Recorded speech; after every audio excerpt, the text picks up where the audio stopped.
Hello जी, स्वागत है आपका मेरे आज के न्यू व्लॉग में। और आज का व्लॉग स्टार्ट करती हूँ मैं। दोपहर के 2 बज रहे हैं। पहले पूरा काम किया घर का और अब लगी हूँ मैं काम करने के लिए। तो आज के लिए मैं बहुत ही मोस्ट इम्पोर्टेंट टॉपिक लेके आई हूँ आप सबके लिए।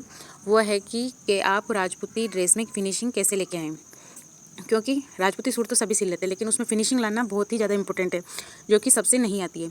तो ऐसे कौन से टिप्स को हम फॉलो करें कि हमारे राजपूती ड्रेस में हमारे फिनिशिंग अच्छे से आए और एकदम क्लियरली हमारा पोशाक दिखे। तो इसके लिए क्या कर सकते हैं, कुछ टिप्स एंड ट्रिक्स हैं जिनको फॉलो करके हम राजपूती ड्रेस में फिनिशिंग ला सकते हैं।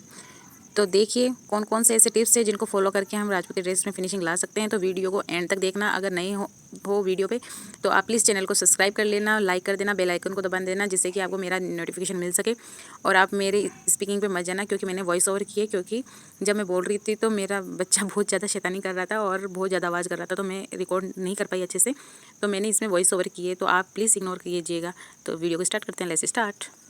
तो देखिए सुबह मैंने लहंगा पूरा कर दिया था, मेरा लहंगा स्टिच हो गया और इसकी फिनिशिंग देखिए कितनी प्यारी फिनिशिंग आई हुई है। तो आप भी ऐसी फिनिशिंग ला सकते हैं। इसमें थोड़ी सी आपको मेहनत करनी रहेगी। मेरे पास एक कमेंट आया था कि गुणे में फोल्ड रहे थे, उसको कैसे ठीक कर सकते हैं। इसके लिए देखते हैं हम मंगजी कैसे बनानी। सबसे पहले मंगजी में ही हमारी देखो 2.5 इंच की हमारी मंगजी है, तो इसमें 1 इंच हमने फोल्ड किया और आधा इंच हमने फोल्डिंग के लिए रखा है। एक तो मंगजी एक से लगती है और दूसरा है कि जो आधा इंच की हमने फोल्डिंग रखी है, इसको जब मंगजी लगा रहे हैं उसी वक्त फोल्ड करके इसमें गुणा लगा लें। तो मैं इसी तरीके से बनाती हूँ। तो देखिए यहाँ पे मैं मंगजी बनाना स्टार्ट कर रही हूँ। तो जब हम गुणा लगाते हैं तो क्या करना है हमें, पहले तो देखिए इसको अच्छे से आधे इंच को अंदर दबाया, 1 इंच को ऊपर की साइड किया, फिर हमें गुणे को हल्का सा खींच के लेना है। इसको जब लूज़ छोड़ते हैं तो गुणे में फोल्डरी आ जाती है, या बेलन जो भी आप बोलते हो वो बेलन आ जाता है। तो गुणे को, ये शाइनिंग वाला गुणा होता है, इसको थोड़ा सा खींच के ही लेना होता है। जब आप ढीले हाथ से लेते हो ना तो उसमें बेलन आ जाता है। तो इसको अच्छे से खींचते हुए गुणा लगाना है। और उसके बाद क्या करना है, देखो जब आप मंगजी लगाते हो तो यहाँ पे पहले इसको ऐसे नाखून से अच्छे से जमा लो। देखो ऐसे में जैसे वीडियो में दिखाया जा रहा है वैसे अच्छे से इसको जमा लो। जब ये अच्छे से जम जाएगा तो आपका बिल्कुल भी फोल्डरी नहीं आएगी। 1% चांस नहीं है कि आपकी फोल्डरी आए। देखो ये अच्छे से जम गया है।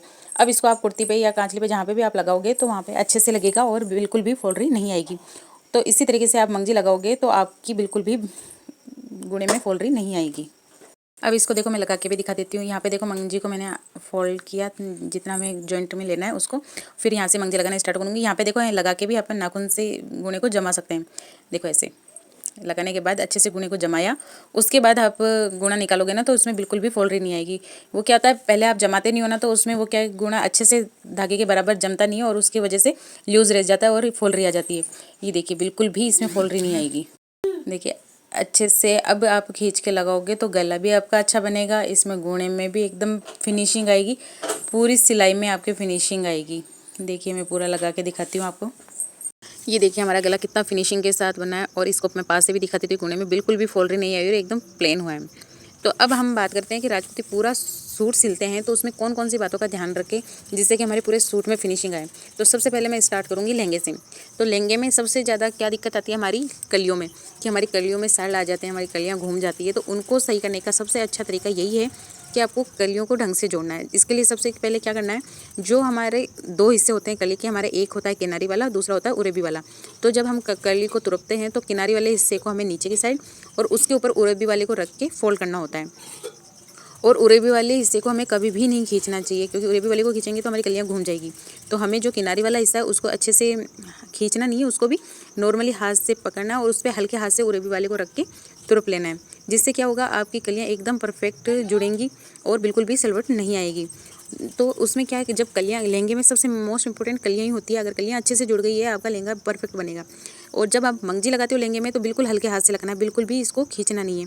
क्योंकि जब हम मंगजी को खींच लेते हैं तो वो लहंगा सिकुड़ जाता है नीचे से और बिल्कुल भी अच्छा नहीं लगता है। तो लहंगे की मंगजी को हमेशा हल्के हाथ से लगाना चाहिए, जिससे उसमें बहुत ही अच्छी फिनिशिंग आती है। और उसके बाद क्या करते हैं कि जब हम कटिंग करते हैं तब भी हमें ध्यान रखना होता है कि हमें मार्किंग अच्छे से करनी है। कपड़े में कोई भी सलवट नहीं रहनी चाहिए। अगर कपड़े में कोई सलवट है तो उसको प्रेस करके अच्छे से प्लेन करके फिर उस पर कटिंग करनी चाहिए, अगर कपड़े में सलवट है तो। क्योंकि हम क्या करते हैं, सलवट वाले कपड़े में ही हम कटिंग कर देते हैं तो क्या होता है, कहीं से छोटा कट जाता है, कहीं से बड़ा कट जाता है, तो उससे हमारी फिनिशिंग में बहुत ही ज़्यादा फ़र्क पड़ता है। जब कटिंग ही अच्छी नहीं होगी तो हमारी सिलाई भी बिल्कुल अच्छी नहीं होगी और ना ही उसमें फिटिंग अच्छी आएगी। तो हमें कटिंग का बहुत ज़्यादा ध्यान रखना है कि हमें कटिंग अच्छे से करनी है। दूसरी बात आ जाती है कि नेफ़ा भी हम लगाते हैं तो हम क्या करते हैं, उसको खींच के ले लेते हैं नेफ़े को। तो नेफ़े को बिल्कुल भी खींच के नहीं लेना है, उसको हल्के हल्के हाथ से लगाओगे तभी आपका अच्छा नेफ़ा लगेगा। क्योंकि हर चीज़ का पॉइंट होता है कि कहाँ पे आपको खींचना है, कहाँ पे आपको हल्के हाथ से लगाना है, सब कुछ मायने रखता है जब आप सिलाई करते हो। तो ये तो हो जाती है लहंगे की बात कि लहंगे में हमें कहाँ कहाँ पे क्या क्या चीज़ का ध्यान रखना है। फिर आती है कुर्ती की बात। कुर्ती में आपको गले के और बाजू की जो मंजी लगाते हो आप, उसको अच्छे से खींच के लगाना है। क्योंकि उसमें सबसे कुर्ती में सबसे मोस्ट इंपॉर्टेंट हमारा गला होता है। अगर गले की मंजी अच्छे से नहीं लगी होती है ना, तो हमारी फिनिशिंग बिल्कुल भी नहीं दिखती है। तो गले की मंजी के लिए आपको अच्छे से खींचते हुए गले की मंजी लगानी है। और बाजू में भी जहाँ पे हमारी गोलाई है बाजू की, वहाँ पे अच्छे से खींच के लेना है, जिससे मंजी बिल्कुल भी उठी भी नहीं रहेगी और एकदम फिनिशिंग के साथ मंजी लगेगी।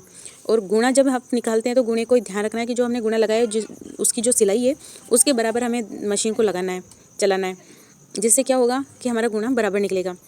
और अगर आपकी प्रैक्टिस नहीं है कि आपकी मशीन सीधी नहीं चलती है, तो आप पहले उस पर प्रैक्टिस कीजिए, क्योंकि मशीन को सीधी चलाना बहुत ज़्यादा ज़रूरी है। अगर मशीन सीधी नहीं चलेगी तो आप कितनी भी कोशिश कर लो, आपकी सिलाई में फिनिशिंग नहीं आएगी। तो आपको क्या करना है, अगर आपकी मशीन सीधी नहीं चल रही है या आपसे मशीन सीधी नहीं चलती है, तो आप पहले उसको सीधी चलाने का ट्राई करो। अगर उसको ट्राई करने के लिए भी आप क्या कर सकते हैं, आप नाड़े सिल सकते हैं, क्योंकि सबसे बेस्ट तरीका होता है नाड़े सिलने का। नाड़े सिलोगे तो आपकी मशीन सीधी चलना स्टार्ट हो जाएगी। ठीक है, आपकी प्रैक्टिस होगी तो वो सीधा चलने लग जाएगी। तो इसमें ये हो जाता है कि आपको मशीन सीधी चलानी है। जितनी आप अच्छे से और सीधी मशीन चलाएंगे उतनी आपके कपड़े में और आपकी सिलाई में फिनिशिंग आएगी। फिर आ जाता है अपने घेर की बात। तो घेर में, कुर्ती के घेर में ये ध्यान रखना है कि आपको बिल्कुल भी मंजी को खींचना नहीं है, क्योंकि मंजी को आप खींचते ही वो घेर सिकुड़ जाएगा और बिल्कुल भी अच्छा नहीं लगेगा। तो घेर की मंजी को आपको बिल्कुल भी खींच के नहीं लगाना है, हल्के हाथ से और अच्छे से लगाना है। ठीक है। फिर उसके बाद क्या होता है, मंजी कुर्ती के कोने कोने आपको परफेक्ट बनाना है। आप जब है ना कोने बनाते हैं तो उसको मंजी को फोल्ड करते हैं, तो वो हमें देखना होता है कि कितनी हमें फोल्ड करनी है। कभी क्या होता है कि हम थोड़ा फोल्ड कर देते हैं तो वो मंजी कोना अच्छे से नहीं बन पाता। कभी हम ज़्यादा उसको फोल्ड कर देते हैं तो भी कोना अच्छे से नहीं बनता। तो परफेक्ट कितना फोल्ड करना होता है हमें उसका ध्यान रखना होता है। तो हमें कितना फोल्ड करना है, जितनी हमारी मंजी होती है, मतलब गुणा लगाने के बाद हमारी मंजी जितनी भी बचती है हमें उतना ही फोल्ड करना है। या मान लीजिए अपनी मंजी बनाई, मंजी आधा इंच की हमारी मंजी बनी है, तो हमें फोल्ड आधा इंच ही करना है। ठीक है, आधा इंच फोल्ड करना, नहीं तो 1 अंगुली का नाप रखिए आप, 1 अंगुली जितना आपको फोल्ड करना है, क्योंकि हमारी मंजी 1 अंगुली जितनी ही रहती है। तो 1 अंगुली जितना आप फोल्ड कर सकते हो, और इंच टेप से माने तो आप है ना आधा इंच इसको फोल्ड कर सकते हो। ठीक है, तो ये होता है कि अपनी कोने बनाने का तरीका, कि आपको फोल्ड कितना करना है, जितनी आपकी मंजी है, तैयार मंजी जितनी है आपकी, आपको उतना ही फोल्ड करोगे तो कोना एकदम परफेक्ट बनेगा, ना तो छोटा बनेगा ना ही बड़ा बनेगा। तो ये हो जाती है हमारी कुर्ती की बात। फिर आ जाते हैं हम कांचली पे। तो कांचली में किस बात का ध्यान रखना चाहिए कि हमारी टुकी एकदम बराबर कट्टी हुई होनी चाहिए। कांचली में मेन होता है कटिंग, क्योंकि सिलाई तो हम कर ही लेंगे, लेकिन कटिंग अगर अच्छे से नहीं होगी तो हमारी कांचली परफेक्ट नहीं बैठती है। कांचली में क्या होता है, कटिंग बहुत ही ज़्यादा मोस्ट इंपॉर्टेंट है। कटिंग अच्छी होगी तो ही हमारा पूरी कांचली अच्छे से बैठ पाएगी। तो उसमें ध्यान रखना है आपको कि बाजू की मंजी को अच्छे से, बाजू की मंजी को ना तो खींचना है ना ही हल्के हाथ से लेना है। आपको मतलब नॉर्मली चलाना है, बिल्कुल भी ना तो खींच के लेना है ना हल्के हाथ से लेना है। तो बाजू की मंजी को अच्छे से लगाना है। और गले की मंजी होती है, कांचली का जो गला लगाते हैं हम, वहाँ पे हमको मंजी को बिल्कुल खींच के लेना है, क्योंकि वहाँ पे आप लूज़ लोगे तो वहाँ पे भी मंजी उठी हुई रह जाएगी और बिल्कुल भी गला अच्छा नहीं लगेगा। तो कांचली के गले में आपको मंजी को खींच के लेना है। ठीक है। फिर उसके बाद आती है कि हमारे टूकी का और खड़पे का जो धागा होता है, सिलाई होती है, वो एकदम बराबर आनी चाहिए। अगर वो बराबर नहीं आती है तो भी आपकी कांचली अच्छे से नहीं बैठेगी और फिनिशिंग भी नहीं आएगी।